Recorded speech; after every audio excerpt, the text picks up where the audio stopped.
ఉచిత bus service మీద BRS నేతలు అక్కసు వెళ్లగక్కుతున్నారు. అలాగే ఆటో డ్రైవర్లను రెచ్చగొట్టి ఉద్యమం చేస్తున్నారని మంత్రి సీతక్క ఫైర్ అయ్యారు.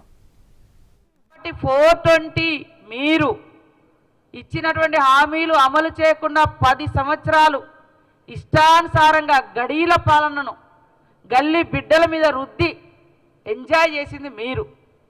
మేము అధికారానికి వచ్చిన మరుక్షణం నుంచే ప్రజల కోసం ఎలాంటి అభివృద్ధి కార్యక్రమాలతో పాటు ఇచ్చిన ప్రతి హామీని అమలు చేయాలని ఆలోచిస్తున్నది మా కాంగ్రెస్ ప్రభుత్వం. ఇవాళ బంగారు తెలంగాణ అంటే నిజంగానే అందరికీ భ్రమ కల్పించారు తప్ప ఆడికి పోతే 6 లక్షల కోట్ల పైగా అప్పుల తెలంగాణ మిగిల్చిర్రు.